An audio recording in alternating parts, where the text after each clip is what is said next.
Good morning. In this video, I explain what is general test for convergence. So far we have discussed the convergence of improper integrals, both the types. Both types means first type is interval is finite and second type is first type is interval is infinite, function is bounded, but second type is interval is finite but function is unbounded. Both the types we have discussed, and we have taken test, comparison test and integrals for comparison, and we have taken only positive integrands there. Improper integral a to b f of x dx, where fx is positive, we have taken positive integrands. Now general test means fx need not be positive always. Fx may be negative also. Fx may be negative. First we consider the necessary and sufficient condition. General test for convergence. Here the integrand fx need not be positive. That is the important thing here. We can take this as a theorem. First is the necessary and sufficient condition. I take this as theorem. The necessary and sufficient condition. Necessary and sufficient condition for the convergence of. Necessary and sufficient condition for the convergence of the improper integral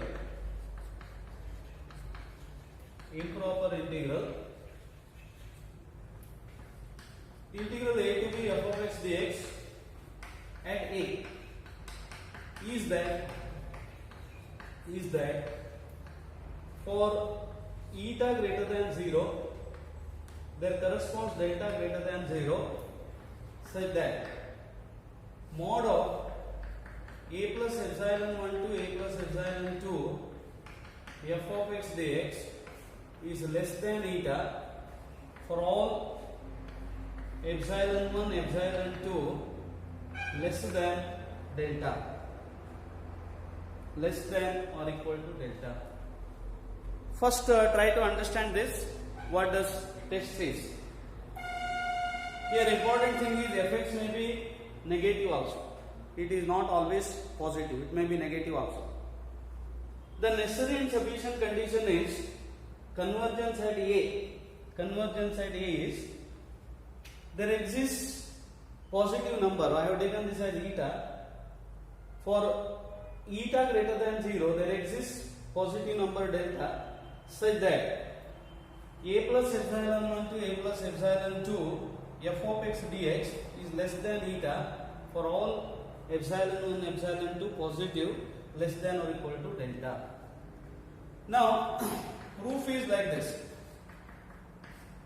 Proof depends on the again definition of convergence.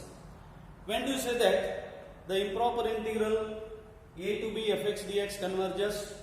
A to b fx dx converges. We denote pi of epsilon is, we denote pi of epsilon is a plus epsilon to b fx dx, and if limit pi of epsilon tends to 0 exists, then integral a to b fx dx converges at a. This you have already known. What is the definition of convergence at A? We denote a plus epsilon to be fx dx as pi of epsilon. If limit pi of epsilon tends to 0 exists finitely, then a to b fx dx converges. Now first understand this one. I explain separately. Take this as note. When do you say that limit fx as extends to a is equal to L. Limit fx as extends to a is L if for epsilon greater than 0 there exists delta greater than 0 such that mod fx minus L is less than epsilon whenever x belongs to a minus, for all x belongs to a minus delta, a plus delta. Correct? Limit fx as extends to a is L because we are dealing with limit here. If limit exists, then a to b fx dx converges. Now consider this limit. When you say that limit fx as extends to a is L, for epsilon greater than 0, there exists delta greater than 0 such that mod fx minus L is less than epsilon. I take this as epsilon by 2. Arbitrary it is. For all x belongs to a minus delta, a plus delta. Now I take x1, x2 belongs to a minus delta, a plus delta. Then mod fx1 minus L is less than epsilon by 2. Mod f of x2 minus L is less than epsilon by 2 because see here x1, x2 belongs to a minus delta, a plus delta. Therefore, mod fx1 minus L is less than epsilon by 2. Fx2 minus L is also less than epsilon by 2. Now consider mod fx minus L, or I consider mod f of x1 minus f of x2. F of x2. I consider this. It is mod f of x1, or can I take x2 minus x1? That is fine. Take f of x2 minus f of x1. It is f of x2 minus L minus of f of x1 minus L. How to write this? Did you understand this one? fx2 minus fx1 is mod f of x2 minus L minus of f of x1 minus L, because we have taken plus L minus 1 plus L minus L. It is less than or equal to f of x2 minus L plus f of x1 minus L. So it is less than epsilon by 2 plus epsilon by 2, that is epsilon. So what is the conclusion? Conclusion is like this: a function fx tends to a limit L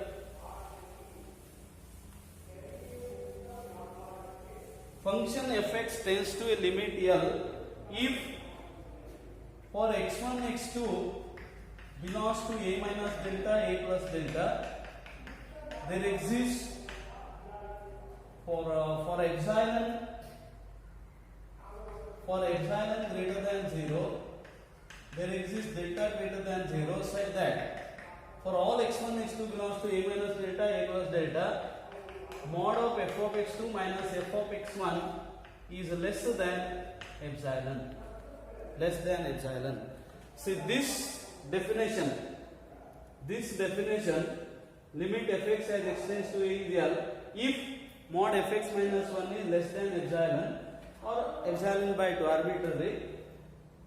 For all x belongs to a minus delta, a plus delta, this is the definition of the limit. It is equivalently this one. Now I use this. What is the result? A function fx tends to a limit L if for epsilon greater than 0 there exists delta greater than 0 such that for all x1, x2 belongs to this, mod f of x2 minus f of x1 is less than epsilon.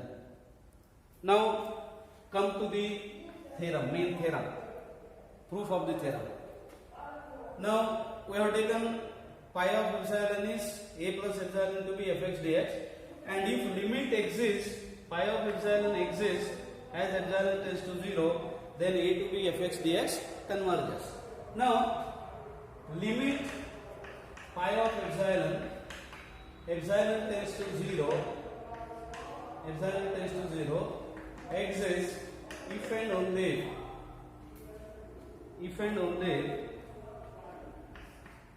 for eta greater than 0 there exists delta greater than 0 such that mod of pi of epsilon 2 with epsilon 2 or epsilon 1 minus pi of epsilon 2 is less than eta for all epsilon 1 epsilon 2 less than delta greater than 0, or epsilon 1 epsilon 2 belongs to this neighborhood of this delta, or equivalently epsilon 1 epsilon 2 less than delta. Now what is pi of epsilon 1? So we have denoted pi of epsilon as a plus epsilon to be fx dx. So pi of epsilon 1 means a plus epsilon 1 to b fx dx minus a plus epsilon 2 to b fx dx is less than eta for all epsilon 1 epsilon 2 less than delta. Now what is this? A plus epsilon 1 to fx dx minus a plus epsilon to b fx dx. By property of integrals, it is a plus epsilon 1 to a plus epsilon 2 fx dx is less than eta for all epsilon 1 epsilon 2 less than delta positive. How to get this step? Say minus a plus epsilon to b is plus b to a plus epsilon 2. So a plus epsilon 1 to b plus b to a plus epsilon 2. By property of definite integral, it is a plus epsilon 1 to a plus epsilon 2 fx dx. Now therefore limit pi of epsilon exists if a plus epsilon 1 to a plus epsilon 2 fx dx is less than eta. What does this indicate? Limit exists means a to b fx dx converges at e. Therefore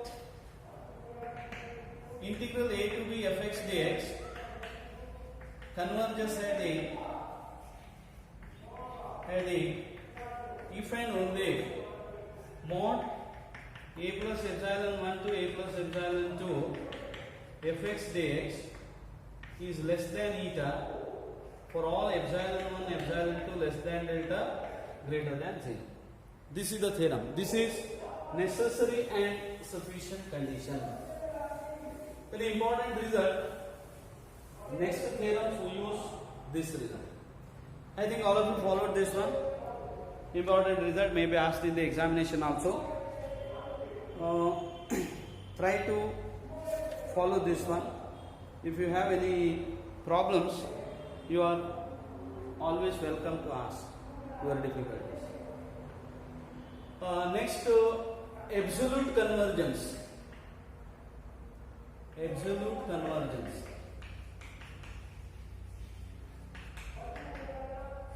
Here we have taken fx need not be positive always, it may be negative also. It is therefore called general test of convergence. We say that a to b fx dx converges at a absolutely if integral a to b mod fx dx converges. Mod fx dx converges. This is the definition. A to b fx dx is said to converge absolutely if a to b mod fx dx converges.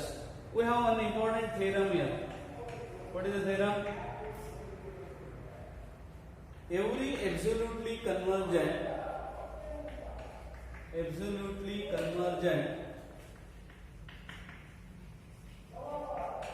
improper integral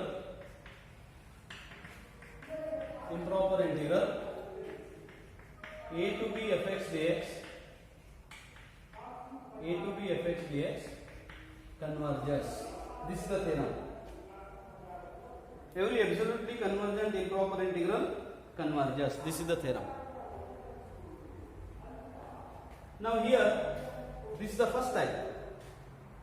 That means convergence at A here. Then we consider general case for convergence at infinity also. We consider the general case for convergence at infinity also. Here convergence at A. Now, how do you prove this? Every absolutely convergent improper integral converges. Proof is like this. First, see what is given here. Given integral A to B mod fx dx converges.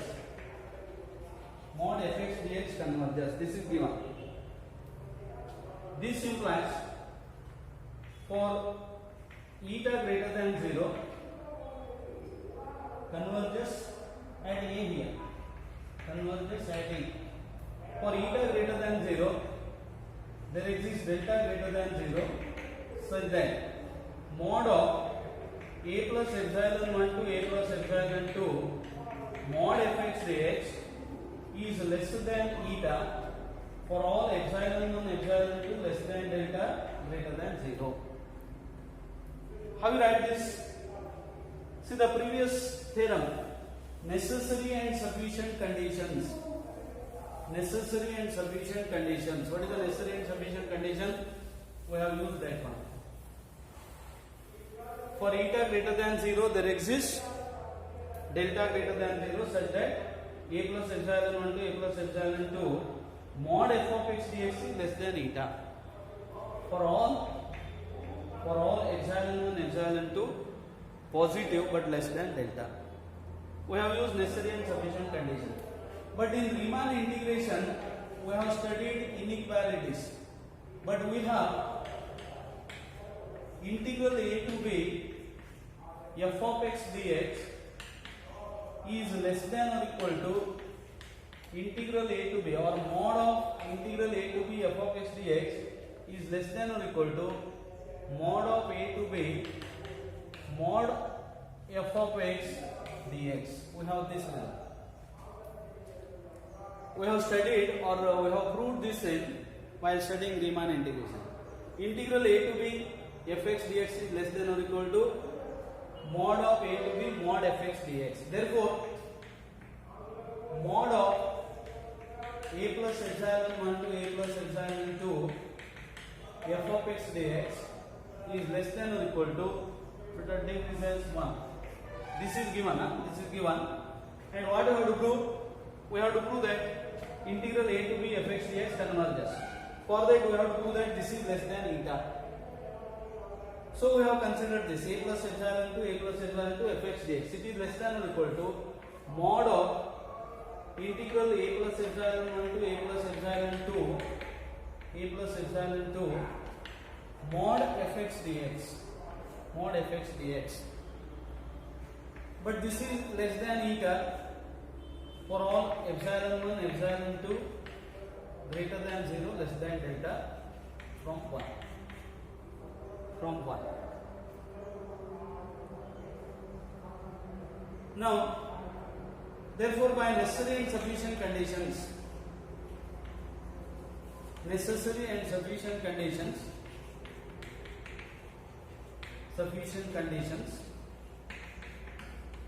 for convergence, integral A to B fx dx converges. Therefore, A to B mod fx dx converges implies A to B fx dx also converges. That is called absolutely convergent improper integral converges. See what is the next result? We have taken two things here. One is necessary and sufficient condition for convergence of improper integral. General case, that is fx need not be positive, it may be negative also. Second thing is what is absolute convergence, and every absolutely convergent improper integral converges. Now again general test, convergence at infinity. In the previous one we have taken convergence at A, now convergence at infinity. the necessary and sufficient conditions, necessary and sufficient conditions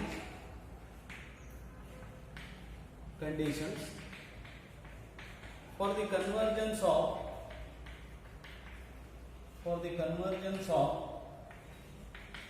the improper integral. I use shortcut here, improper integral a to infinity fx dx is that mod of t1 to t2 fx dx is less than eta. There exists eta, so that less than eta for all t1 t2 greater than or equal to k. Am I correct here? For all t1 t2 greater than or equal to k. I repeat again, important result again, it is general test for convergence at infinity. The necessary and sufficient condition for the convergence of improper integral a to infinity fx dx at infinity is that for eta greater than 0 there exists t1 t2 greater than or equal to k. K is a fixed integer, exists k, so that for t1 t2 greater than or equal to k, mod t1 to t2 fx dx is less than eta. Now proof is simple here.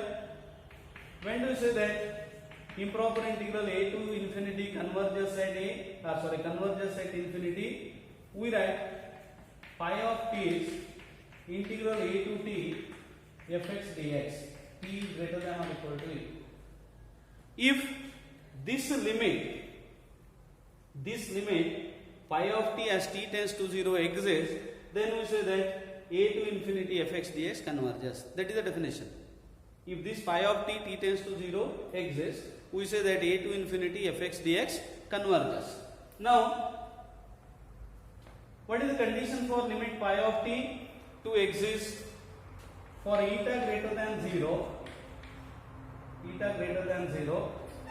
there exists k positive real number such that for all t1 t2 greater than or equal to k, mod of t1 to mod of pi of t1 minus pi of t2 must be less than eta for all t1 t2 greater than or equal to k. This is the condition for limit pi of t to exist as t tends to infinity. This is the condition. Now if you apply this, you will get the result. How do you apply this? What is pi of t1? Mod of a to t1 fx dx minus a to t2 fx dx must be less than eta. Therefore, mod of what is a to t1 minus a to t2? Minus a to t2 means plus t2 to a to t1. Correct? It is correct. A to t1 minus a to t2. Correct? Or I take t1 to t2. Therefore, I take pi of t2 minus pi of t1 is less than eta. Correct? So it is pi of t2, pi of t1 is this. What is this? A to t2 minus a to t1. Minus a to t1 can be written as plus t1 to a to t2. Therefore, it is t1 to t2 fx dx is less than eta for all t1 t2 greater than or equal to k. Therefore, this is the necessary and sufficient condition for the improper integral a to infinity fx dx to converge at infinity. Here also we have absolute convergence as proved in that convergence at A. Proof is exactly similar.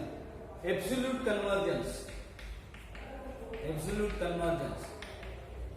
When you say that improper integral a to infinity fx dx converges absolutely, if a to infinity mod fx dx converges, then we say that a to infinity fx dx converges absolutely. I repeat, if a to infinity mod fx dx converges at infinity, then we say that a to infinity fx dx converges absolutely. And every absolutely convergent improper integral converges. Now you try to prove that using the previous result. What is that result? Mod of this result you have to use a to b fx dx is less than or equal to mod of a to b mod fx dx. Using this, you can prove that here also every absolutely convergent improper integral converges. Now these are two important results, and using this result we consider the some tests for convergence, that is Abel's test, Dirichlet's test for convergence of improper integrals. That I take in the next video, and if you have any difficulties you can call at any time. Okay, thank you.